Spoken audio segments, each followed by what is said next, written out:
Good evening, ladies and gentlemen, and welcome to the HGC ANZ Premier League, the final night of Phase 1 for our region. I'm Diskin Kerr, and joining me is one of the best analysts in the business. It's GL Phoenix. GL Phoenix, mate, how you going? Well, you flatter me, Disco. I'm just really excited to be here to close out this part of the season. It's been a rather up and down season. We've had some rather interesting developments with some of these teams. But as per usual, we've got Mindfreak on the top. They're just dominating everything. But we've got some really interesting games to finish off this season with.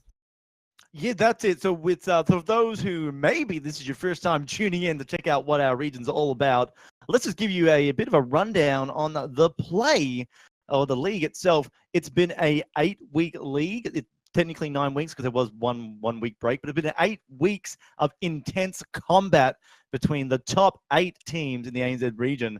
They've been scoring points in a best of 3. They were playing.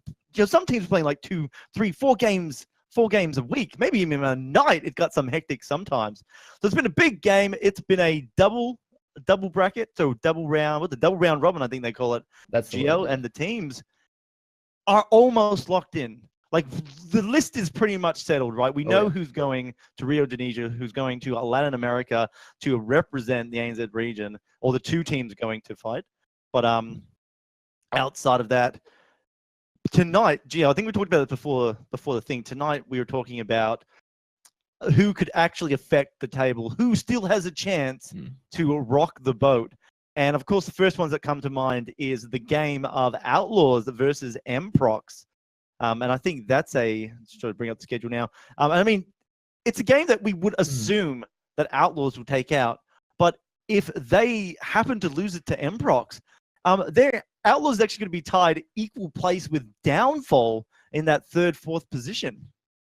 Yeah, it's a little bit interesting. I mean, a lot of the standings are quite set. We have our top 2 that is certain, and there's no way any of the results are going to change that. We know the bottom 2, and no real amount of results could change that as well. But there's some of those nuances here, there, and everywhere. As you mentioned, Outlaws could just secure their 3rd place with a win over Mprox, which is looking to be quite likely. And Rich Gang and Mprox, both of these teams have 2 series over the course of this night. So there's a chance for one of them to try and upset the other and secure that 7th spot, because every position, you're still going to that potential relegation, but getting 7th, you get a little bit more prize money than you do if you get 8th.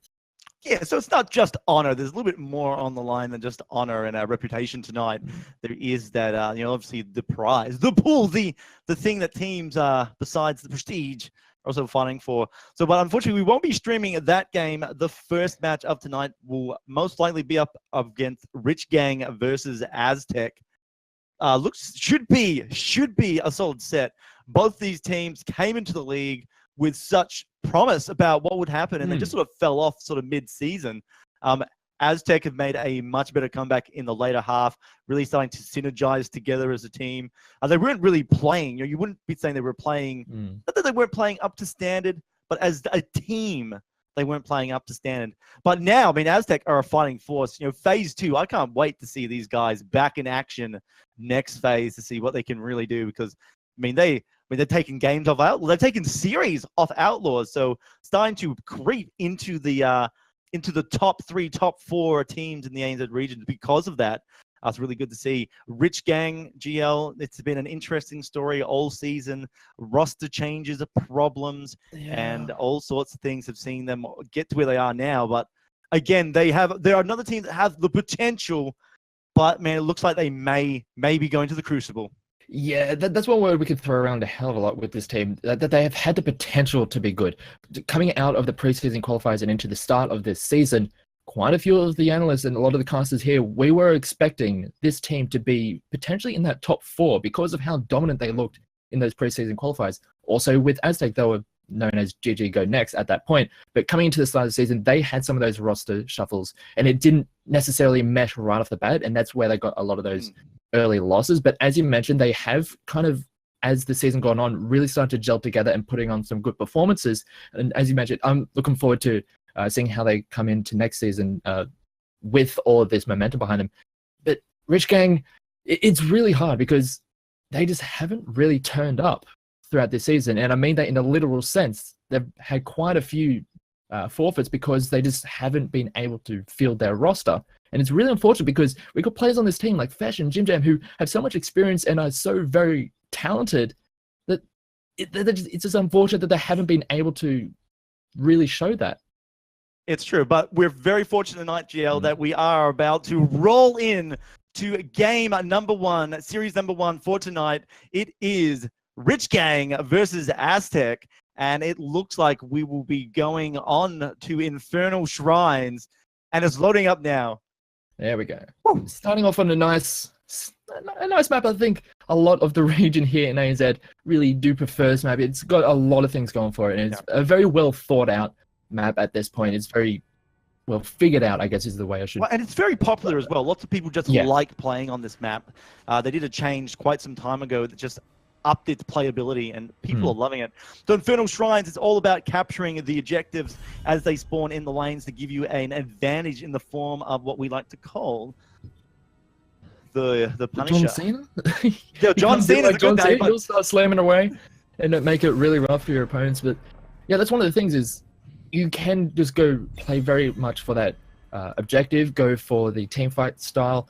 And there's also, with this map, the possibility to circumvent that whole style and just go for, just ignore the objective, just play the map, play the macro, take down structures, and get your advantages that way. So with this map, there's quite a few ways to actually approach it, and I'm interested to see how these teams go about it. We normally see a lot of team fighting coming out of the ANZ region. So we're going to say that, you saw the Maiev ban already been removed. So we want to see sort of, Rich Gang either want to engage and not have the risk of a Maiev sitting there sort of like, play into that. You don't want to fight into a Maiev. Like, oh, done half my job for me. Thanks guys. It's kind of a similar thing to the Arthas. Is like he doesn't necessarily get into fights all that well, but once he's in there, he does incredibly well. So Maiev, if you give her that opportunity to get into a fight, it's going to be quite obnoxious. But the Phoenix is going to be taken away as well. We've seen over the past couple of weeks, or since Phoenix has been allowed a competitive, Rich Gang have wanted to pick up that hero so very often. Unfortunately, it hasn't really given them the results, but they have favored it a fair bit. All right, so Rich Gang picking up the early garage, probably, if not the best, definitely up there in one of the best tanks to pick up at the moment in competitive play. Just so solid plays, pulling, securing kills for your team, displacing enemy heroes, saving your own teammates. Like, he's just got such a good build around him. Unfortunately, he can sort of maybe tend to be a little bit more on the squishier side, surprisingly saying that, even though he has his armor trait, but he doesn't seem to, it's only really effective when he's about at, say, about 30% life, because you don't get the armor effect before you take damage, and when you're about to die, it's almost useless when you're at 1 HP, but 50% armor. Exactly, and when there are options with percentage-based damage, like Tychus and Malthael, who do pop in from time to time, those are options to deal with the Garrosh. But on the other side, for Aztec, they pick up the ETC Malfurion, very solid, stable combination, not wanting to really show too many of their cards just yet.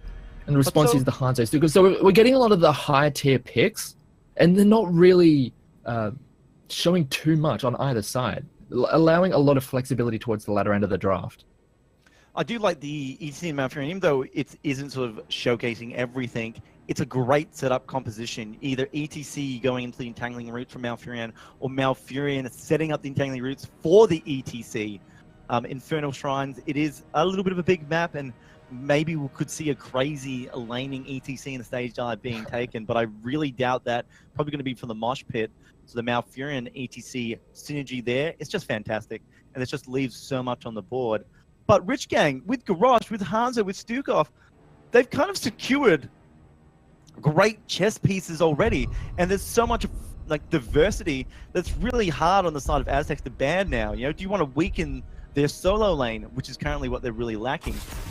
And obviously, that's exactly what they went for, because they just banned out You had the right idea there, Disco. You had the right idea, because as you mentioned, they've got a lot of their good pieces right there. You've got your 3 main roles, and you've got very high tier picks in those roles as well. The Garrosh, not only one of the best tank picks, but just one of the best picks overall right now. He's just so very highly prioritized. Hanzo, just very good, consistent damage. The Stukov, just really annoying to deal with. That lurking arm can zone out incredibly well.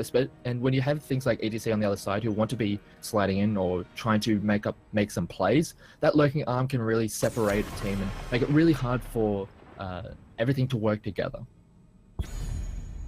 All right, so the bans have been completed for the stage 2. Genji's removed. Genji is just a strong hero. Even with minor nerfs he's received recently, lots of little nerfs over a long time, he's still competitively viable. Just the ability to jump and dive to the back line and wreak havoc. Plus Genji on the side of Aztech right now, they still have the option to take something like Li Ming. So Genji and Li Ming, both heroes having resettable abilities based off heroes' deaths, make that a tragic combination for the enemy team. And with Malfear and ETC making it even easier for something like that to to happen, definitely see why they wanted to remove that possibility. Yeah, and just interested to see where Aztec go with these next 2 picks, because as I mentioned, they haven't really shown too much of their composition. They've taken a rather stable frontliner. They've taken one of, if not the best, supports going around. They do pick up that Li Ming that you're mentioning, but the Zul is an interesting one, at least at this point in the draft. Yeah, that really surprises me. It really does. I mean, there is potential around the objectives. You know, Zul is a great clearer. Yeah. He's a great option to be in a lane to start pushing it. Not necessarily pushing over the structures, but definitely pushing the minions. Great wave clear. And then around the objectives, I was going to say, GL, is that he can lock people down with the Bone Prism. That can be huge in that sense. But he's not... Like, he's got play, but he's kind of a little bit on the lower tier side or the weaker side. Having said that, he's got the tools, right? It's weird saying that. He does have the tools, but one thing I'm a little worried about is if he is even the slightest bit out of position and the Garrosh starts walking towards him, that Zor is going to end up in the enemy base, and it's not going to be any kind of fun for him. So he has to be very careful with his positioning, because he doesn't have the best tools to keeping himself alive. Or getting out of some awkward situations, which could be a problem for them. All right, there we go. The Blaze and a Gul'dan picked up. I was expecting something like the Gul'dan to come out. Blaze, again, great off tank, great potential solo laner. And again, looking at this objective, Blaze throwing his oil on the ground just sets everything alight. Ablaze, if you will. So great there. But the final pick from Aztec, they've got all the pieces they need. I feel they need a warrior. What do we have left? Actually, maybe a Tychus instead. Go the solo. Yeah, I feel as though their frontline is rather set. I mean, yes, we mentioned that the Zul can kind of get preyed upon by what Rich Gang have put together, but if you go for another warrior, you're going for a very rather damage light composition, but the Samurai is going to be the last one. So it looks like this Aztec lineup doesn't want to team fight at all. They want to be just making these very weird, protracted fights that go on from different angles, just not allowing this solid back-to-front team fight from Rich Gang to set up. Well, do you think they're going to try and use the Zul here to sort of, they want to prolong the fights, use the Zul to their advantage to sort of try and push out a lane for early advantage? But then obviously the Samaro can really go onto the back line, onto the Gul'dan, onto the Hanzo, put that pressure on. Yeah, I feel as though it's just the tools that Aztec have put together. It's essentially about making it so Rich Gang can't have that clean team fight that they want. If they get set up, they have the Garrosh and the Blaze in the front line, and the Hanzo and Gul'dan just flinging spells from the back line. It would be very hard for Aztec to actually move in. But if they're able to kind of circumvent that front line, Aztec could really prey upon those very squishy backliners. Even if they're able to pick away that Stukov, they can really start to swing some fights in their favor. Yeah, no, it's sort of really... look, I'm a bit biased here, G. I have to be a bit biased. I like Samaro. I love him. Yeah. I just don't expect him to see him in my games, but I just do love him as a character. But here we are, ladies and gentlemen. It's the first game of the night. It's Rich Gang versus Aztec. We're on Infernal Shrines. Let's read out your team. If you're a Rich Gang supporter, get hyped in chat, because you've got Barry playing Stukov, Besh on Gul'dan, Juices on a Garrosh, Deceptive playing Blaze, and Jim Jam on Hanzo. And on the red side, we have Aztech. We have Doubt on the Malfurion, Sailor V on Li Ming, Domi on ETC, Laka is on the Zul, and Azog is bringing out the Summer. Oof. We cannot indeed summon her voice.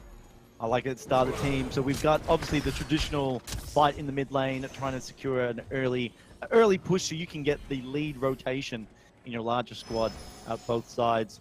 Quick overview of the talents, and I don't see anything abnormal coming out of anyone such yet. I guess it's just a lot of the standard things. The one thing I will say is that for Li Ming, taking the Power Hungry over the Force Armor may be a little bit greedy and could get punished by that as the game goes on, especially with the two heroes that are very spell reliant in the Garrosh and the Hanzo. That could be something that this Li Ming might regret later on. Well, we'll see if it's going to be a regret or not. I mean, I guess they win, right? It was the perfect choice. Results-based analysis. You gotta love it. An interesting, another thing to highlight is that Hanzo has gone with simple geometry. Not that that's an odd pick, but it just shows that he is going to be looking to gain extra advantage with the scatter arrows on the mercenary waves, on any of his camps, and obviously against the, later on when he does get the talent that affects the minions, mercenaries, monsters, things like that, to obviously have a bit better wave clear. Yeah, they do actually get a good engagement onto Fetch as they try and catch him out in rotation this go. Oh yeah, really nice, and they've almost got juices. He's trying to get away. Domi's right behind. Ooh. They have to surrender it. That really hurts. Like, that was a really nice awareness. You know, they suspected they were doing the camps. They've gone in to get them, but they couldn't quite finish off. And you know, we maybe laughed a little bit about Garrosh and saying that, like, you know, his armor at the lower stages, potentially, like, there's a point of no return. That actually highlights the good aspect of his armor anymore, and it may not have been really the same benefit we would have been seeing. Yeah, one thing with that attempted engage is Lucker's actually going to go very low, and that's essentially what I was talking about in the draft. If he gets caught out, he is going to go down very quickly.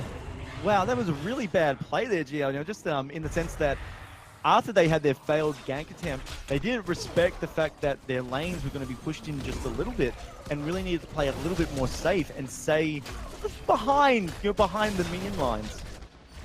Yeah, just didn't really respect the amount of damage or respect the amount of people on the side of Rich Gang were there, and that they could just make that play happen. So got punished for his transgressions, and it does give Rich Gang this extra mercenary camp on this bottom side, but they are Aztech are going to be able to clean this up before this shrine is going to be active. So even though they're a little bit behind at this point, it's not too much to write home about just yet.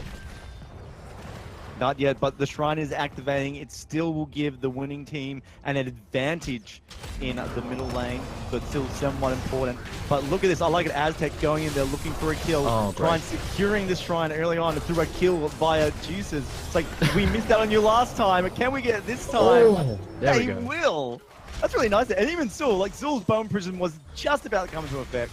So even if they hadn't, Li Ming hadn't got the kill just then, it would have they would have got it right on the gate. Yeah, it was really well done, and just looking at the amount of crowd control that they have on the side of Aztech, you can see what they want to be doing. They want to be picking off those targets, even if it's a frontliner at this point. If they can actually coordinate all of that damage and the CC correctly, anyone is going to go down to that. Oh, easily.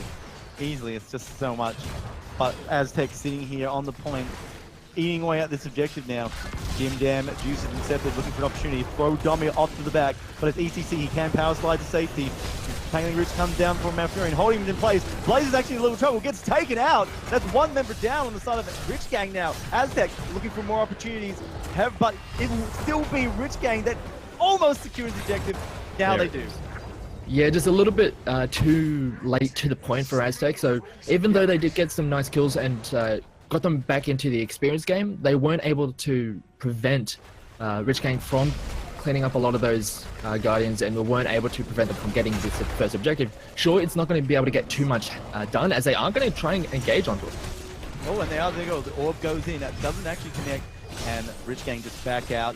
Again, deal with the Frozen Punisher currently sitting inside their base. I mean, it's the first Punisher as well, so it's not overly problematic that they've lost in that sense. You know, it's the game that kills, you 100% right, brought them back to the experience game, or the experience situation, but it's equalized it. Are they going to try and do it again? Lucka getting caught out, thrown into it. Zul, what are you doing, you mad dog. But it looked like they actually flew over on the point anyway onto Stukov. Just a little bit overextension there onto Zul, and it's Aztec with the command in this situation. Yeah, it turns out if you have 5 people there ready to help out, that is a little bit of a bold play, but the rest of the team was there to help them out, so they were able to turn that around. They cleaned up the fight, they picked up 3, and also that camp, so this is a great position for Aztec, really turning that one around. Anyway, I thought Zul was done for just then, but yeah, the numbers game, like you said, we're obviously in the favor of Aztec, and their support choice was there, keeping Azul alive. But oh man, that's gonna hurt for Rich Gang right now. This nice little push in the mid lane is gonna give the level 10 that Aztec is looking for. Breaker's brought it out. Barry gets thrown, but it doesn't matter. It gets taken out. Lucker again in a bad situation. Sorry, Zul. Hopefully be able to get out there. Doesn't, gets taken out. 2 trades for 1. This is good inside of Rich Gang right now. Dommy on the run. Doesn't want to get taken out. Jim Jam's got a Jim Jam sandwich about to happen on Dommy right now. All the way to the kitchen. Well, that was a really good turnaround coming in for Rich Gang. I think it's just a bit too much from Aztec, going a bit too far forward, wanting to make those plays happen, and they got punished for it. Luckily for them, there isn't really too many objectives that they're going to be losing out because of this. There are going to be mercenary camps being picked up for it, but they are still going to be able to get back onto the map and still be in a reasonable position. We're now at the position where both teams have their heroics. I have to see how this is going to play out once we get to this next shrine phase. Yeah, it was just a really neutralizing play, wasn't it, GL? You know, Rich Gang, they looked really bad for him, but just a minor overextension by Aztec saw them able to flip that into an advantage. Fesh, Gul'dan thought he was in a safe walking path, but it was not. And as Samaro desperately tries to get killed, cannot connect. Actually, his shadows can't connect. But that looked like Fesh almost was going to fall there. Yeah, and it also even forced the flailing swipe out of Gary on the Stukov. So that's a really good tool to have unavailable on the side of Aztec, just allowing them to have some more engaged potential as we get into this next shrine. But they're not really prioritizing the shrine just yet. They realize it's coming up, but now they've forced the majority of Rich Gang to the bottom side of the map. Now that they can move elsewhere and really set up for this next objective. Oh, look at this. Aztec in position, lurking, looking for a kill. Oh. The quiet fisherman looks for a target. Lucker is the front line, gets thrown away. The rest of Aztec can come up. Gul'dan, Fesh is about to fall. He's poisoned. I don't think he'll survive. Nice drain life keeps him alive. Bone Cruiser will come out. Will it be enough raw damage? Yes, it is. Juicin throws Lucker into the phone fortification, but he cannot be killed. Not this time. The Necromancer has learned a new kit in here, the survivability, and it's told not get hit by too many tower shots. A great pickup, but again, they're going to have to look at trading the bottom fortification here for the Punisher in the top lane. Well, as I was saying at the very start of the draft, this is one of those ways of approaching this map. You can just ignore the objective and just blast down these structures, and that is exactly what Aztec are trying to do. They have a very strong pushing composition, and they're making the most of it at this point. They definitely are, and they've got the level lead here. If they go into this damage to bottom lane, it starts to set up a win condition for them, a win victory in the bottom. Even if they lose out in the Punisher, I think they've actually got the best result here. Yeah, they're in a pretty decent position. They have a talent tier advantage, so they can defend it without too much issue. Although with how this is being held onto for a bit on the side of Rich Gang, it is allowing them a little bit of extra time to catch up in terms of experience, try and have at least have that talent, as they are just going to just catch him out in the mid lane. The swipe is available again. Ferry has used it, but I think Domi can still get into position. Stukov could be in a bit of trouble here. No pulling out, not deciding to take a fight and risk it. I think Rich Gang should have got the Punisher to distract them. All right, in the top, Bunker's been dropped by Blaze. Blaze is hiding in. He's taking a lot of damage. The Bunker will burst soon. Domi pressing on to Deceptive, but again, no one really securing any sort of kills just yet. Doubt taking a lot of damage. Again, no follow-up, very spread fight. It's sort of almost a bad position for both teams, as the corridors prevented anyone from Rich Gang getting into the back line, but it also prevented anyone from the side of Aztec getting out due to the positioning of the bunker. Yeah, and there were quite a few heroics, rather high impact heroics being used on the side of Rich Gang that they won't have for this next fight. I mean, it won't take too much for Rich Gang to just secure this objective, but there's still quite some very powerful tools on the side of Aztec. But if Domi goes down, they won't have that one. Oh, he has backed out, so he will survive now. Healing is slowly praying up for him. He can get back to the fight in a moment. He's dashing like a madman. Back line. This is a terrible position for him right now. He might be able to, but Deceptive comes out and jets propulsion into him, stunning him. It is a trade, however. Stukov is down, so there's no support on the side. Rich Gang right now there's no way Aztec could secure this objective. Blaze just needs to connect to one of the minions, fails to do so, and trades out.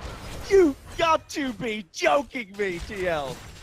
Surely they can't hold on for this long. Surely just like literally any errant spell can be thrown in there. You could throw, but with Dragon Arrow. Just throw the Dragon Arrow on. They're trying to prevent it. They're doing a very good job of preventing it, making sure that no one from Rich Gang are going to get anywhere near that, and they're making it as hard as possible. Oh my god, what's so scary, guys? It's only 3 members. Just go in. I mean, Blaze isn't there yet. Literally anything. Juices, he went in. Oh, that whiffed. Oh, HGC's gone in. He's dropped it. No, he's got swiped out of it. Jim Jam will fall, however. This is crazy situation right now. Aztec, how are you pulling this off? Deceptive going there. Deceptive, the one-man mission. Set him on fire. Oh, come on. He still hasn't done it yet.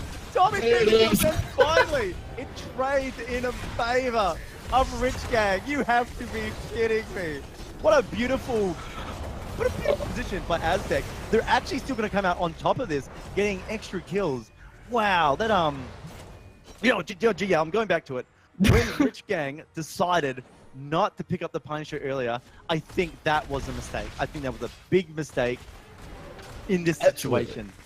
Yeah, we saw the play towards the middle lane where it looked like Aztec were trying to drag members of Rich Gang towards the middle of the map and prevent them from just finishing it off. And that's exactly what happened. They got baited into that and just really drew out this engagement as the Gul'dan in the mid lane just gets demolished. And look at this, they're just like slashing like madmen. I think Rich Gang are almost a little bit demoralized after, you could argue, almost losing that Punisher just then. This is just hilarious to watch Laka just stand front and center and just use those curse strikes and just make mincemeat of this Rich Gang lineup. It's working well. It's I mean, we just got a little bit of rest right now in the chaos that's unfolding. I just want to look a highlight. We got some interesting talents actually picked up. Sorry, level 10s picked up here. Obviously Zul's taken the Poison Nova, but he's taken that into the Blaze Bunker. I thought that was been an interesting one there because the Blaze Bunker does negate the poison ticks, I'm pretty sure. Yeah, it does kind of cancel it out, and it's one of those things where you need to force those tools out. If you use the Nova and you force them into a bunker, that's actually okay, considering the fact that the Gul'dan and the Hanzo, they don't want to be anywhere near that bunker, which will most definitely be on the front line. Yeah. So if you have your switching members in that bunker, they're not necessarily safe because that bunker can go down, and once they come out, you've got all this lockdown on the side of Aztec. That is going to land, and it is just going to demolish. Fetch is just not going to last. Or the Horrify gets used. It's obviously fearful of the power slide from ETC, locking him down. But I mean, it's been used. It's gone. 70 seconds. It's a big cooldown right now. Aztec looking, they either want to grab that mercenary camp. They've just started it, waiting to try and pull some down. Deceptive helping them by setting it on fire. Yeah, just giving that little bit of extra vision, but he has to be very careful with how he tries to defend this because we've got all of the members of Aztec. We do finally have the rest of Rich Gang coming out to help as the Dragon Arrow gets blocked by the mirror image. Oh no! I mean, that's gonna hurt them just a little bit, but they kind of are in the favor of fighting around the fortification. Aztec know that they have positioned themselves away from it, retreating now a little bit, but staying at a contingent. Domi has gone in, the mosh pit's gone, only got one member, but it's Garage that makes it a little bit tough. The Shrine is about to spawn, so deaths right now are terrible for both teams. It's Blaze that falls. Can Aztec get any more kills to increase the probability of picking up this shrine. If they do, this will be the first shrine they picked up this entire game. Yeah, one thing I do want to note is that the Tranquility's coming out of doubt on this Malfurion. He's been doing so much work. The kind of damage that this Rich Gang lineup wants to put out, it just doesn't really deal with that Tranquility all that well. You don't necessarily have that massive upfront burst when you're going for a lot of these scatter arrow style talents. And you can see in these fights, you will see members of Aztech, either be the front line or the back line, whoever it is, they'll go low to about 50%. But the Tranquility is there. The Moonfire and the regrowth healing from this Malfurion is doing so much work and making it so hard for Rich Gang to really punch through it. Yeah, we saw so much Twilight Dream in Malfurion's history that it just almost seemed inconceivable that you would see. It's the big throwback. Yeah, it being a thing, but since recent changes, teams have been really feeling that, well, we need the extra healing coming out of Malfurion now. I mean, it's doing wonders right now, keeping Aztech in this fight. They didn't need to take a second warrior to really screw up that front line. But the steps have gone in. It was a nice stun onto Lucker and Dominic, but it has pushed them out. But behind this, the Mortar Punisher was picked up on the side of Aztec. Aztec looking for some kills now. A couple of kills have really helped this Punisher push without any fear. And they're going in for it. They're going in fast.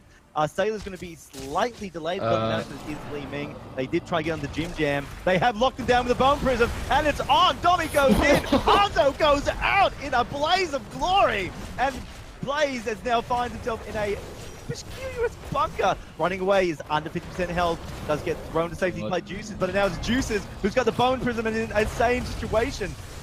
Unstoppable obviously was on cooldown, couldn't use it to escape. He's relying on armor, wits, and his charismatic capabilities that's being garroshed, but it's not enough. And Aztec get the kill, 2 kills with the Punisher currently hacking on the keep. Yeah, just going for that extra fight at the back end of that objective just allowed this Punisher to just dismantle these structures, and while also picking up those kills, it means that this is a potential end of the game right now for Aztec. Oh, the blink goes in, but he misses. He misses, and it was a nice potential last moment. The idea was there. I like the idea, the execution. Could use a little work.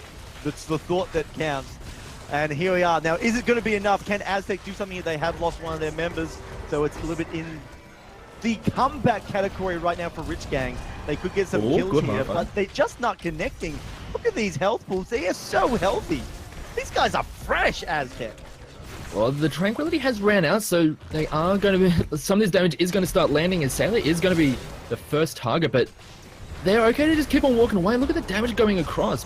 But I think they will be able to get run down at this point. Yeah, just no connection ability really capable on the side of Rich Gang right now. Domi is in a very dangerous position. Hanzo Scatter Arrow completely missing the mark. Again, another miss by Jim Jam, gets the follow-up one. Domi still in a spot of bro. Look, I love how Juices is playing this. He's acting like a bit of a guard position or a guard break for the enemy team, so Aztec can't overrun the same Domi. So that was just beautiful play. Yeah, you're right, perfect play. But Sailor might have stayed a little bit too long trying to help out his teammate, but yeah, that's a great turnaround for Rich Gang. It keeps them alive in this game, but they're now down their keep on the bottom side. They are getting some objectives for themselves, but they're down the Storm Talons, and they have to be very careful with how they play it out until they get Storm Talons for themselves. Yeah, their top lane's is in a really good position right now. It's going to open them up for a little bit of breathing room, right? They can clean up the bottom, clean up the mid lane, and try and think of something. They're probably not going to get enough experience for 20. Like I said, no Storm Talents. So if they split too heavily, they could still get caught out by Aztec. Absolutely, and that's essentially what Aztec want to be doing with this composition. We've been seeing it all game, just picking off one or two here or there in those rotations. If one team is, if any of those members are trying to do it a little bit too greedily, and it's been working out really well for them so far. They've kind of circumvented the objective for the first half of this game, as Ferry is going to get locked down, but the follow-up just not there as he gets flung to safety, but Deceptive taking a lot of damage. Oh, yeah, no deceptive damage there. It's all real. He has backed out, so he has survived. We're in the throes of the game now, where any death is so problematic, and the timers are so long that it's literally a minute without your compadre in the game to support your efforts. And with the bottom lane continuously being pushed now with catapults for the side of Aztec, Rich Gang, you know, it's any mistake and they'll lose this game. Absolutely. As they can play the slow game. They don't necessarily need to rush anything because, as you mentioned, they've got those catapults in the bottom lane. That'll be a constant source of pressure, and that'll force a response out of Rich Gang at some point or another. And with Azog sending a lot of these mirror images to that bottom side to keep that pushing, it's just perpetuating that style. Yeah, and it's always, you know, and you got to think to yourself, you know, Samaro can push into the core quite heftily, you know, quite effectively by himself. So it's always a fear as well. It's not like they're sending a weak lane pusher. Samaro's kind of can do it. You know, he's got a little bit Illidan-esque in that manner. Yeah. But here we are, maybe the last shrine of the game. If any team scores a couple of kills here, this could be a big one. Deceptive goes in. They're blocking him down. The Taunt's gone down. They're going to get a kill on Malfurion. It's next to ETC. Oh no, it's starting to happen for Rich Gang. They're going to get quite rich off this next set of plays. Lucker falls. Azog and Sailor have to back out here. Oh, this is such a dangerous spot for Aztec right now. Their members are about 40 seconds out. By the time the Punisher gets to the core, unless they've gone through the top lane, you know, we're still looking at a big core fight coming out on the side of Aztec if Rich Gang want to risk it.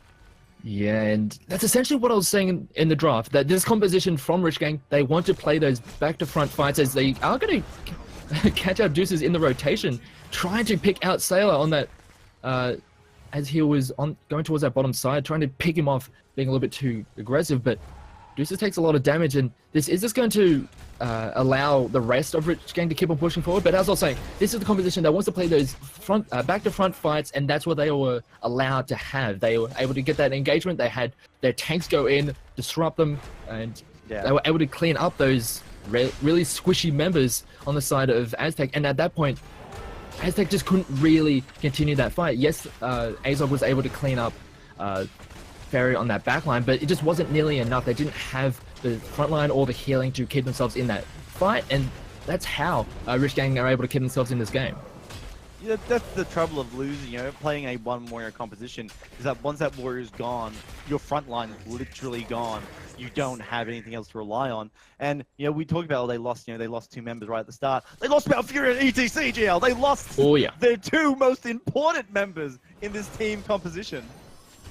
Yeah, it was really rough. If it was any other combination of two heroes, maybe they would have been able to have something in that team fight, but because it was just the damage dealers left, they just couldn't really sustain through the rest of that fight, and it was just really hard for them to stick around. But it's really, really impressive from Rich Gang that they're able to get that fight to happen, but now they might be getting a little bit ahead of themselves at this point, as it looks like Aztec want to make a play here. Oh, both sides are discussing this is the play, and the Pep have gone in. It looks like this is the all-for-one, one-for-all standoff. Aztec have been feared. Lucker's taking a lot of damage, trying to find a position to get Tranquility. Tank side down. The Tranquility has been popped, and it is Azog thrown back into the line. Dami looking for Jim Jam. Once on the back line, teleports across, doesn't get the kill, goes back onto the team, sees Juicy, says that you will do just as well. Oh no, Juicy stays up instead, but no, he finally falls. Now it's Deceptus who will get punished for his back line shenanigans on the side of Aztec, and Aztec removes two Rich Gang members out, GL, and I can suggest that this might mean something for the for Rich Gang's core. Absolutely. It looks like the rest of Aztec, they are not having anything else. They want nothing else to do with this game. It's been a little bit testy towards this later game, but they were able to keep themselves alive. As I was mentioning, Doubt being able to survive that initial engagement, to get that Tranquility off, to keep that front line alive, it was just massive for keeping them in that fight, as they are just going to engage upon this Duke of. Fairy is going to fall, and with 5 members here and only the damage dealers, the backline of Rich Gang alive, that is going to be game 1 going over to Aztec. Yeah, there is no way Rich Gang is going to come back from this right now, unless we see massive DCs, disconnects, I don't know, but it's not the case. The core has blown up, and that is 1 point in this best of 3 series right now. Rich Gang versus Aztec. Aztec 1-up in the series. And what a, you know, it's the final night, as you know, it's the final night of the HGC ANZ Premier League. And you know what, the games are not disappointing. just these teams are putting it on the line here. They're making smart decisions during the game. They're obviously making a couple of mistakes, a couple of throw moments, but they are making smart decisions almost every time when it's needed or when it's counted.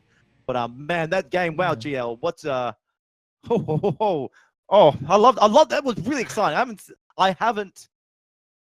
What am I gonna say? Like, I haven't casted for 2 weeks. I have not casted for 2 weeks, and I have to say that was amazing. Amazing. Good re-entry, isn't it? An enjoyable game to come back to. Yeah, it was a really good game. I mean, we had these two very contrasting styles. As I was saying in the draft, Rich Gang, they had this very solid back to front team fight, and if they were in control of the engagements, and if they were able to take down some of those key targets right at the start of that fight, they were dictating the pace of the play. But Aztech, they played the map incredibly well, and it was just very hard for Rich Gang to get those engagements because of how Aztech were playing the map. There was just that one point at that last Punisher where it was just a little bit unfortunate that Domi and Doubt on the Malfurion and the ETC, they were standing together, they got caught out, and the combination just worked out perfectly for Rich Gang. And that was the one real in that Rich Gang had in that entire game. It almost worked, but Aztec, they cleaned it up after that, and they just finished it off with incredible power, I guess. It's just really good team fighting. They just, Aztec obviously had the stronger understanding of what they wanted to do in the team fights. And I wouldn't say it was a better team composition. I liked both teams comped really well. And in fact, you'd say Aztec with the Zul bit questionable. And not to point out, I wouldn't point anyone out on the side of Aztec, right? But Zul does have 4 deaths. It's the highest death count for. There were for some of those Aztec early team, deaths that probably were avoidable. There was some of those where he was just sticking in a lane a little bit too long when he should have known that he was not safe to be that far. He got flipped around, and once you get flipped in, it's very hard to get out if you're a Zul and you don't really have your team with you. But we also saw just how much work he was getting done. Just sitting in there, just flailing away with those curse strikes and getting those curse strike talents at 4 and 7, just making sure that he was not only just slashing away with increased attack speed, but also getting the healing from it against heroes. He was sustaining a fair amount. It was outputting, I think he was at one point towards the mid game, he was the highest damage for the team. So he was doing a fair amount of work. Yes, he did get a few of those deaths, which were unavoidable, but you can't understate the amount of pressure that Zul put onto Rich Gang. Yeah, definitely. Holding up his weight. Definitely holding up his weight. Even looking at the 4 deaths, I just brought that up in comedic sense. But he still held his weight. Still high experience gained, high siege damage, high hero damage. I think it was the second highest on his team, and amongst the entire. All the heroes, even the enemy team, I think was in the 4th or 5th position for highest damage. So it's performing quite well in that sense as well. One thing I'll say about Aztec, they've always played around. They're another one of those teams. Downfall is a little bit more. I said Downfall is more chaotic than them. League. just but a Aztec little. Have played with different team compositions of different heroes, and I mean that even was a criticism for me, GL. As I said, I'd like to see Aztec be more traditional with the way they draft. Kind of play the standard style. Yeah. Standard meta, I guess. That's it. But in these situations, I mean, this is the power. This is the benefit of trying out these different heroes that just a little the fringe. You could say the edge of the the meta pool. Yeah. I mean, boards of their own right. You look at that composition that they put together, you wouldn't necessarily look at it and go, wow, they've got power across the board. Because looking at the side of Rich Gang, they had high priority heroes. When you look at the tier lists going around, they had high priority heroes in pretty much all of their roles. But it's just the style that Aztec wanted to play, it worked really well, and they knew how to play it. And as I was saying, they just didn't.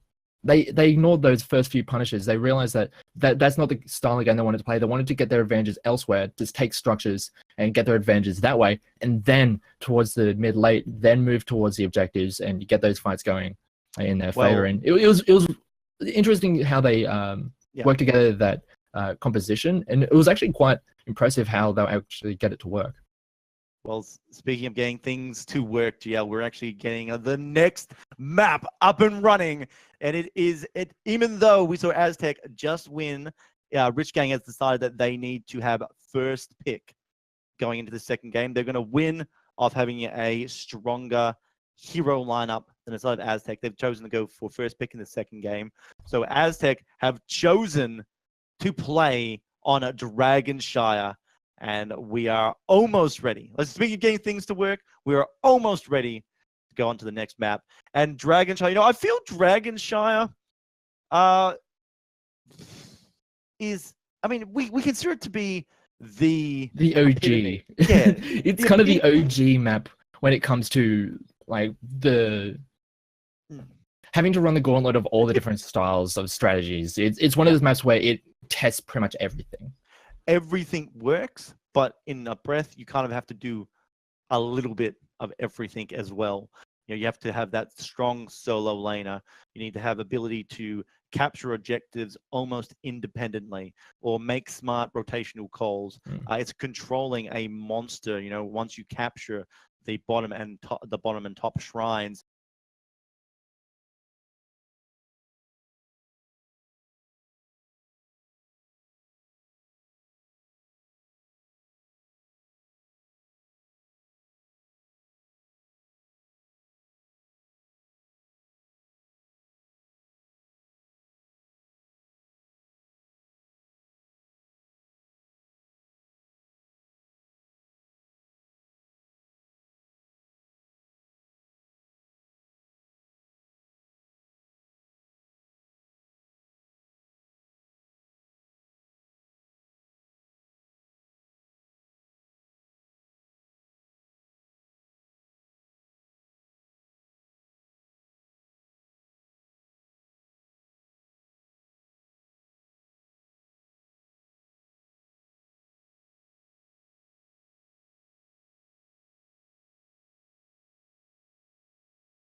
style of objective, but it does the whole dragging people around the map and going for those kind of unhanded fights does tend to work here on this map.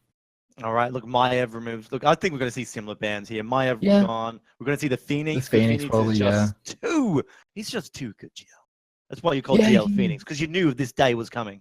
Oh, of course. It's basically this is GL Phoenix, guys. They said, GL, we need to make a character for you in Heroes of the Storm, and they introduced. Dude, I wish. This dude. Oh, Garrosh actually banned instead. Aztech. I actually don't mind that.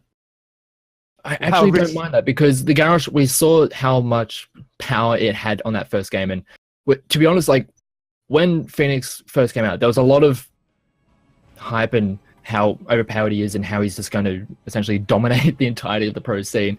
And when he came, or once he became available for the pro side of things, he kind of didn't have those results to his name. Yes, you had players like Rich and who is it over in NA who put on some really strong performances that really kind of played to the idea that a lot of us were alluding to when it came to Phoenix. But a lot of the time you had the Phoenix just like not really living up to the hype. And I feel as though that as we've been able to see more and more of Phoenix, yes, he does still have those very strong numbers and can output a rather considerable amount of damage. There are ways to deal with it. And to be honest, something like a Sonya, something that can just go forward and dive and just output a large amount of damage onto that hero, it really puts Phoenix onto the back foot, and that makes it much harder for him to output a lot of that damage. Yeah, he's not invincible. And as they say, you know, there's no iron team. A Phoenix does not make a village. You still need to play as a strong unit. So those dive compositions or those big, hard CC comps will punish Phoenix a lot. But he's still considered powerful. And there you go, chat. It was incoming. The chat has demanded Junkrat. They said if you are truly the ANZ region, you'd be playing Junkrat. And by God, did Rich Gang listen? Because we do see Junkrat. But he's also a very strong hero as well in his own right. Absolutely. And one thing to note that with the Phoenix, pretty much on his release, a lot of the games that we saw earlier on in his competitive career, I guess I'll say, the Hanzo just dealt with it way too well. Because he can output a reasonable amount of damage, but do it from a much longer distance, he can shred away a lot of that shielding, make it, as I said, make it hard for him to play that proactive style, force him onto the back foot, force him to use his blink in a very defensive manner, and then capitalize on that, because that is one of the things that when it comes to Phoenix, his blink is interruptible quite easily, and if he doesn't have that, he's just a sitting duck and he can go down incredibly quickly. Oh, I'm just thinking, like, what are they going to remove on the side here? And I really like that mouthfeel ban. Obviously, that's to make Sonya have such a better time in the top lane. Oh, yeah. Sonya is such a good response to so many different heroes. She doesn't. Besides mouthfeel, I'd say that Sonya doesn't have anything in a lane that really is like a Sonya just dominates the vast majority of solo lanes. There are some heroes that can kind of just survive it. Things like Blaze, who just clears the wave, just sustains for days, and but he doesn't necessarily force her away. She can just keep on wailing away, just keep on applying the pressure and make it very hard for the Blaze to just. Well, she's got similar tool sets, they both have wave clear, they both have self-sustain, and Sonya, I would argue, can do it a little bit better than Blaze. She has more of the damage. She's more on the damage side of that scale, whereas the Blaze is more on the durability side of it. But they do, like, both of them are rather strong solo laners. Sonya is just more of that aggressive style who will put the pressure right into your face and force you to make a response. But speaking about responses here, Aztech has. They have it. They got the Amada brothers. They got Genji the and Shimada brothers. Yeah, that is going to be a little bit tough to deal with. I mean, I was talking about the Hanzo. He was very strong in that last map. We saw, I think it was Jim Jam on that one, who was doing a lot of work, outputting a lot of damage, and also setting up for a lot of those plays. Actually, interesting. It was a very quick finish to that draft. As we have the Dahaka on the side of Rich Gang, which is quite notable. It won't really survive all that well against the Sonya, but should be able to at least play a rather defensive style and just mitigate the lane as much as possible and still attempt to impact the map. But the Stitches, that's going straight for that backline. Oh, you can see it against the Junkrat, against the Phoenix. Just pull them in, you know. Even the obviously- Rhaegar. Yeah, it's 100% because he can't ancestral heal himself. So, I mean, any of those back liners go inside Stitches, and you know, Luck is going to have a Luck is not going to have a field day, but his teammates.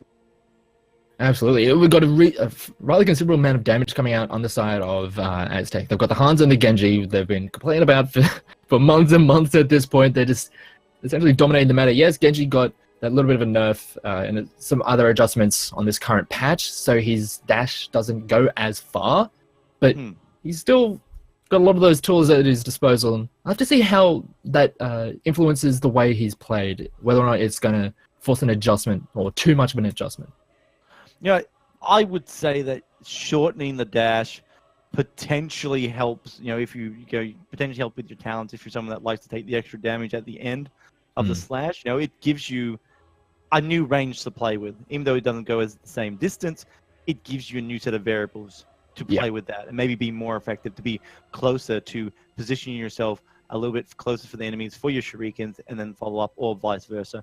So I think the shortening of something like that, which has other variables around it, isn't too much of a nerf. But obviously it is if you're using it purely for engage and purely for disengage.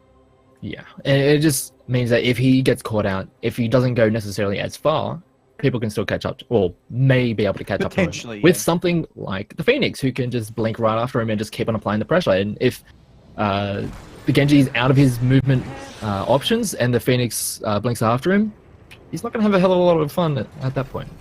And speaking of a hell of a lot of fun, let's see what they can do on this map with both of them. It is Dragon Shower, guys, and it is Rich Gang versus Aztec. And the lineup for Rich Gang again will be Fesh playing as Phoenix, Juices on Johanna, Deceptive on Dahaka, Jim Jam as Junkrat, which is a fan favorite, and Fairy will be playing Rhaegar. And on the red side, we have Aztec, we have Lucca on the Stitches, Domi is on Sonya, Sailor V is on Hanzo, Doubt is on the Genji, and Azog is now on the Malfurion. So interesting that they've gone for a little bit of a role swap here. Yeah, they played around with that a little bit in the last game with Aztec. It's they're obviously trying their heroes, their characters or roster on different roles, seeing what they can get. But Stitches gets an early dragon by Dahaka. Early aggression, hero kills don't necessarily like over meta at this point in the game, but every little bit helps. Lucca just soaking up so much damage, and Sailor V is actually going to be the next one to get really, really low. He does manage to vault over that tower, and they start to turn it around a bit. Turn around, but they does sort of push him in a little bit of the back lane, because now in the rotation aspect it will actually be Rich Gang. Fesh going in very aggressively now. Gets him, but sacrifices, does have to trade. Puts his team in actually a sort of a hard situation now, because Juices gets pulled back in by Lucca, another secured kill. So 2-for-1 trade, not bad, not a lot of experience because it's early game, but again, every little bit helps, and it does mean now that we can see Aztec have an advantage in the rotations. Yeah, they can be a little bit more proactive. It's just a little bit too far forward on the side of Rich Gang. They wanted to get that play. They wanted to get the proactive move, get that first kill, and they were so close on getting it onto the Hanzo. They weren't able to get it onto the Malfurion, but at that point they had gone way too far, as you mentioned, getting caught out, and that hook onto Juices towards the end, just really securing that, and they're in a pretty decent position. They're not too far ahead, and there's not too much to write home about at this point in the game, but it's nice. It's one of those mental edges early on in the game. Is going to take a little bit of damage early on. Yeah, you don't want to be the first guy that died. So it's Fesh was like, I better get this kill onto Azog, just to prove a point that when I want you to die, Malfurion, you will die. But Shrines of Up, Aztec early lead here. We're getting both Shrines, but they can't grab the DK in the middle at the moment. Yeah, one thing I do like is the coordination between Lucca and Azog. Whenever that hook goes out, you will have that root standing underneath it, ready to follow up the CC. And actually, we do have a rotation down coming in from Rich Gang. They're trying to get onto him as Sailor takes so much damage. Oh, Sailor could be in a little spot there. Tried to leap out of it, but unfortunately got stunned while it was going on. Nice hook, repositions Fairy into its bad position, tries to get out. They've been looking for Azog, is the one going for the kill, misses, dies instead. Fesh picking up the kill. A little bit of overextension there, but yeah, gets trade for a trade would have been a bad case. Right now, side here, advantage in bottom lane, pushing on the side of Rich Gang right now. Good place to be. Here he comes back. Jim Jam! These Rich Gang members are just living on a sliver of health. Just living. We say that they are living on the edge at this point. Living on a prayer, GL. Oh, and Juices, I'm really not sure what this play was about. He knew that the rest of his team was going back. He stepped forward when there were 2 members there, and he took a bit of damage for it. And this is going to give a little bit of an opportunity over to Aztech to try and secure this, and they will be able to get this first drag. Well, actually, they don't, as Jim Jam does come in on that Junkrat to help him out.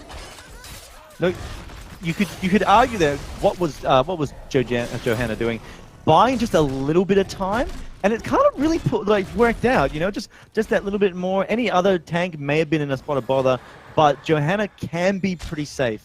Obviously, with her condemn and her own sort of like skin to get out of her iron skin to get out of that. So, you know, at first it looked dangerous, but it paid off for him. Again, speaking of dangerous, surviving.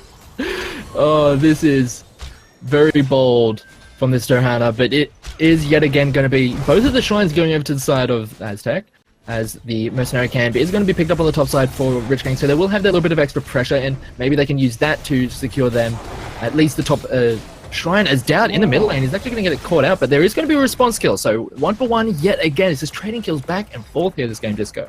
It is, each team is just overextending, you know, and it's lucky that they're kind of both getting kills, because any other situation, you know, if Rich Gang kept getting these kills without death, it'd be working out for them.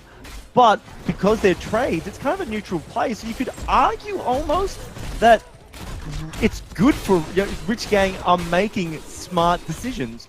It's not risky as long as they do get the kill. And that's like, you know, that's when we're going to see a big turnaround, is when Rich Gang don't get that follow-up kill. Yeah, and it's going to be interesting to see how this one keeps on. If they keep on going for that style where you just keep on just trading 1 for 1, whether or not that's a sustainable way to play or try and get their advantages, I'm not sure whether or not that will actually work out, as we do have an engagement on the bottom side, but it's 3 versus 2 in favor of Aztec, and they are going to be able to pick up the first kill, and with Azog coming in as well, they might be able to pick up another one, but the rest of the team is there to help out. Oh, Juice is finally falling to an engagement in the bottom lane, surviving so long. Yeah, even going back for full health, like they didn't, not hanging around, not just taking more damage, actually back to the core, health, come back to the core, full health, come back, finally falling. Like in the top lane, like the top lane right now, so I was like, what, we got Sonya and Dahaka, Deceptive and Domi, just almost having a little game by themselves, trading, capturing of the shrine, trading the minion waves. They're just so neutral right now, but Phoenix finally falls. Nice to get an arrow from Sailor V, manages to get the kill. This is a good chance right now for Aztec to actually finally turn the tides. With their high damage gone for the game, or gone for the next 10 seconds, they should be able to rotate into one of the lanes and cause a massive amount of havoc. Yeah, but on the bottom side of this map, we see Fairy actually soloing away this mercenary camp, and there's absolutely nothing that Aztec, well, Aztec know absolutely nothing about it. And this looks like they might be able to get it this pretty much for free. Fairy actually survives it, I guess, at this point. But Aztec, they have multiple members on the bottom side of the map, but they have no idea that this camp is being taken, because Fairy, well, on the Rhaegar, is able to do it so efficiently solo. Yeah, it's one of the powers of Rhaegar is the ability to take the solo camps, or to take the camps by themselves. It's a thing we don't see a lot in normal play of heroes, but for anyone thinking, you know, why could Rhaegar be a good pick in your games? That's the reason why. Ability to take camps. Absolutely, and the wave clear, and also healing, the extra CC with the slowing totem brings a decent amount, just not necessarily as much as the rest, or as they do go for a good engagement, as Sal is going to be kept alive thanks to the tranquility, and now here comes a counter engage. Oh, that's it. The big arrow comes in, gets stunned on Fairy. Fairy gets hooked in by Lucka. Lucka jumps over the top and is into the fray there. It's Junkrat actually helping secure that kill onto Rhaegar. Dowd here's got a couple of resets, but it's not going to be enough. Besh and Jim Jam on quite low health, as they just have to give up this shrine now. Sonya in the top lane is pushing with a set of mercs right now, hurting Deceptive. Deceptive tries to pull her in, get some cheap damage on from the fortification, but Domi will be able to heal that out. And finally, the DK has been picked up for the side of Aztec. Yeah, it was a great turnaround fight coming out for Aztec. They had the sustain and the durability to just deal with the amount of damage coming out from that Junkrat and the Phoenix, and they just dismantled that front line. And as soon as that Rhaegar's down, they don't have the extra healing, they don't have the extra control it with those totems. And at that point, they just couldn't stick around. And you see the very squishy backline that Rich Gang have. They had to be very careful with their positioning, especially with some of the tools that Aztech have at their disposal. You've got those hooks, you've got the roots, you've got all those arrows coming in. They had to be careful where they position. As we see right there, Jim Jang getting locked down. He does have the mind to get himself out of there just for now, but he is in a rather difficult position. Oh, well, Juices is going to be the one who's in the difficult position. All right, so Fesh is going to do a lot of damage. Had to teleport away. Damage just go out, but it's too late. There's no real follow-up. Deceptive will be in a bad position. Gets pulled in by the hook, so he's definitely going to fall in this situation, and he does. DK is still up for only 1 second, so it is gone. But Aztech, 3-level lead right now, find themselves in a commanding position, which means that they can invade on any of the Merc camps and feel pretty safe. Yeah, and one thing we didn't really mention is that Sailor V on this Hanzo, he's gone for the Stormbow talent. Oh my god, Junkrat, you beautiful beast! Oh, but like it's gonna get. They do turn it around quite well. That's it. Doubt. Can he connect there? Dragon Blade comes out. They get the kill there. So it has been a trade, but that was so beautiful. That was like a moment in slow motion. Lucka, very over-aggressive right now, taking a lot of damage. Junkrat repositions. Fest shoots it out of the air. Doubt goes in, looking for a kill. Oh, there it is. Phoenix. Poison Spear. That is the Poison Spear value right there. You see the amount of health that that Phoenix loses immediately. It's very hard. It was just like a bit of an awkward... I'm not sure what Aztec expected to happen there. They know that the Junkrat was right there. That's exactly what Junkrats do anytime there's a mercenary camp being taken. Yeah. You put a mine on it. If your opponents are going to step on it, they're going to get out of there. And unfortunately for Sailor V, he got put right into his structure. Oh yeah, it's maybe not going to do that anytime soon. That's for sure. But we slowly look at the map and where are we? Where are we at in this game? Aztec 2 levels up. They've got all their structures more or less still on the board. They probably lost their tower somewhere, but they're looking pretty good. But it's currently Rich Gang looking for a kill. They've gone on the Domi. He's been blind, so he's got no follow-up damage, but the rest of Aztec appear. Turnaround just wailing into Fesh. Fesh will fall. Lucka on Half-Life gets healed up. Rhaegar next to fall. Juices might be able to make it away. He's rushing now. Jim Jam not looking to help in any way, shape, or form. Just rushed off to his own safety. And that's 3 members down. So, danger. Rich Gang desperate, looking for a kill GL. But on a map like Dragonshy, where it's sort of quite small, you can kind of predict where enemy's going to be. It's just been very sour for him. Yeah, and I think the word you use right there is very apt for what we just saw there. It seemed desperate.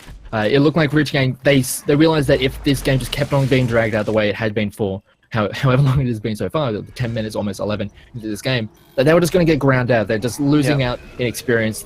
These fights aren't necessarily going in their favor, so they're trying to make a play. They saw that they may have had a play onto an isolated Domi on that Sonya, but then they realized that, oh, the rest of the team's already there, and it was just chaos. Well, it was just like, it was not good at that point. Bit of chaos or organized chaos to some description like that. Aztec very much in command right now, pushing in the bottom lane with the DK. And look at that. Rich Gang can't even sort of contest with it just yet. They have to really back out. They can't really fight this. Yeah. But they have to. They don't have a choice. They might not want to fight it, but they don't have a choice. Because there is no way they're going to have 16 before that thing is on their core. Yeah, they do need to take down that mercenary camp because that spell armor, it makes it very hard for a lot of this poke to really land. They do end up taking it down, but with so much health still available on this Dragon Knight, they have to go in for a fight now, and they're trying to make it work. All right, Jim Jam goes and gets a bit of damage on the back line, but it doesn't look like it's enough. That DK has sealed the deal. Keep Fortitude's core is on 20%. Oh, it's 20% now. Rhaegar falls. The team is fighting. Aztec like, let's do a little bit of killing before we finish off the core now.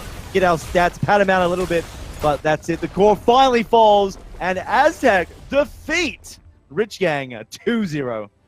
Yeah, that game was a little bit more convincing as we went on in the game. It started out rather back and forward as we saw for the first 5 minutes. It was just trading kills. It's like you go for a kill, you get killed in return. It was just that back and forward for about 5 minutes, and then once once Aztec were able to secure that first objective, secure that first Dragon Knight, they just put the pedal to the metal and just never let go. Yeah, there was a little bit of a over-eager engage where So Yeah. they just got blasted into a tower, and it was just like, Mm. okay, why? I'm not sure why that was a play attempted, but apart from that, the rest of the game was quite clean from Aztec. Yeah. Yeah, I call it a little bit, a couple of moments of arrogance where just I don't Yeah. need to be worried about my positioning, and then It's done. like, Dusted. we're 3 levels up. We have a talent advantage. What can they do to us? Oh wait, they can send me into a tower. All right. Well, that's it. That was the first series of tonight. Rich Gang versus Aztec, and what a good series. I loved it. I believe we're going to a break very, very shortly, guys. But don't go anywhere because the next game will actually be Crimson versus Mind Freak, a big game. They're already locked in. We know these two teams are going across the land of America to represent the region, and so you can get to the mid-year brawl, but it still should be an exciting game because you know what, you don't want to be two of the top teams in the region and then on the last day completely have to change the sheets on your bed for reasons unknown. It's going to be a big game, guys. Anyway, we're going to throw it a break. Don't go anywhere. Be right back. Final game of the season should be a big one.